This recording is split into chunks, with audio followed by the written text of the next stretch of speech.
여러분 안녕하세요. 국어 탄탄해로 장동준 쌤입니다. 여러분 반갑습니다. 우리 친구들 일단 2027학년도 수능 대비 6월 모의평가 보느라 정말 고생 많으셨습니다. 마지막 2015 개정 교육과정의 이제 마지막 6월 모의평가죠.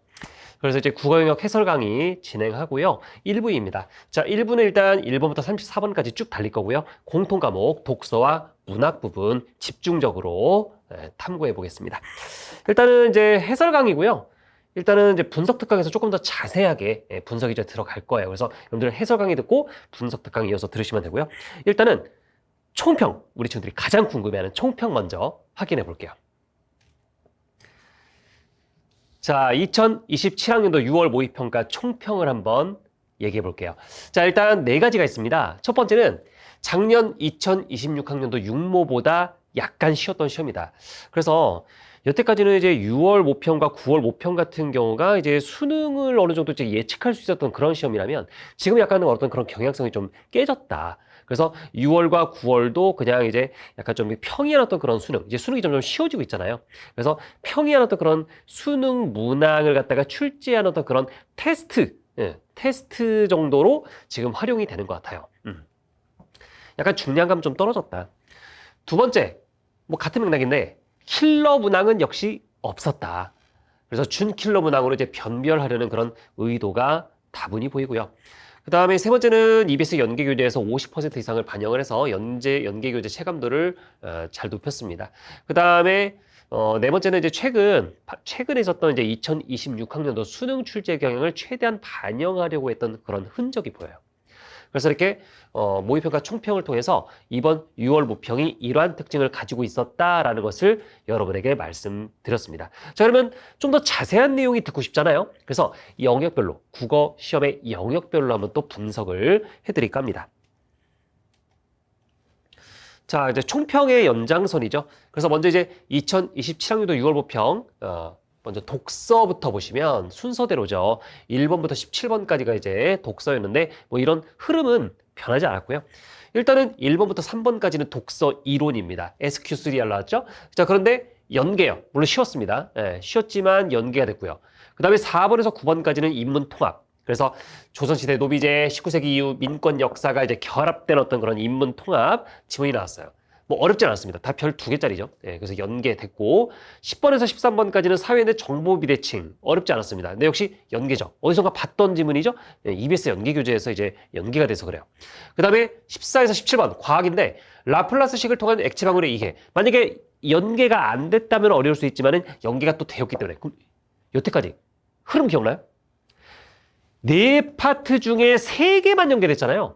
여태까지는. 근데 이번엔 4개가 다 연계됐다. 다시 한번. 4개의 독서 지문이 모두 EBS 교재와 연계가 되어 출제됐다.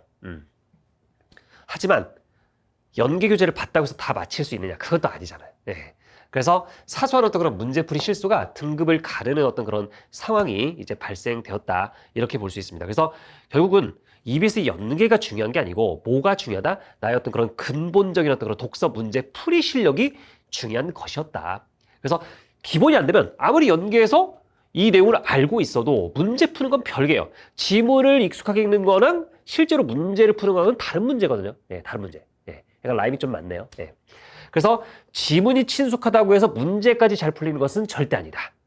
그래서 우리가 이제 기출을 통해서 우리가 밀도 있게 기출 문제 어떤 그런 풀이의 방식, 나만의 어떤 그런 방식을 확립해야 된다. 가장 중요하죠. 그래서 이제 이 독서 부분에서 조금 더 어려운 부분을 느꼈다라고 한다면 제가 또 이제 제 강좌를 이제 이어서 추천드리는데 근데 아마 강남이권 친구들은 다 들었던 강좌일 거예요. 그래서 수능 기정 완성 이거는 이제 등급이 5등급에서 9등급 사이 왔다 갔다 나이가 아예 그냥 이렇게 쉽게 나왔음에도 불구하고 많이 틀렸다 하는 친구들은 이 강좌를 보면 이제 기본은 잡힐 거다. 기본 한 3, 4등급 정도는 충분히 나올 거고요. 그 이상을 이제 여러분들이 더 해줘야 돼요. 자, 그 다음에 문학이야. 자, 문학도 역시 17개 문항 출제되고요. 18번에서 34번까지입니다. 그래서 보시면은 18번에서 21번까지가 현대소설, 나룻배 이야기 나왔죠? 하근찬, 연계예요. 연계됐어요. 근데 어렵지 않았고. 그 다음에 22번에서 27번, 현대시, 그 나무, 그 다음에 나무, 그 다음에 노인과 꽃, 이렇게 나왔죠? 그래서 다 이제 식물과 관련된 것들이 이제 제재가 나와 있는데 역시 현대시가 여기서 현대시 그죠? 현대시 쪽이 연계가 되었다. 현대수필은 연계 안 됐고요. 하지만 연계가 안 됐어도 쉬웠어요. 그 다음에 홍길동전 비연계지만 홍길동전 누가 몰라요? 다 알잖아요. 예. 그래서 고전소설에서도 딱히 그렇게 어렵지 않았고 그 다음에 그나마 좀 상대적으로 어려웠던 부분이 이건데 이것도 이제 뭐야 이게 만전춘별사 이거 어려운데 이거 연계잖아. 이정보의 시도 연계잖아. 사실은 만전춘별사가 비연계였으면 이거 어려웠을 겁니다. 하지만 연계가 되었기 때문에 약간 어려웠다. 예. 그래서 개인적으로 100점 맞은 친구들이 많았을 것 같아요. 예. 뭐 독서랑 문학에서 막 그렇게 이제 막 어려운 문제가 없었기 때문에. 어쨌든 결론적으로 8개의 작품 중에서 4개 작품이 연계되었다. 한 절반 정도가 연계되었다라고 이제 볼 수가 있겠고요. 그래서 이제 문학도 역시 감 잡기가 좀 어려운 친구들은 이제 문학 탄탄대로 강의를 들으면 좋다라고 제가 또 말씀드려요. 그 다음에 화작. 화작은 뭐 늘 똑같아요. 연계. 근데 사실 그 연계가 큰 의미가 없죠. 화작이기 때문에. 그래서 35번에서 37번 화법 단독이죠. 그래서 학생의 발표가 났습니다.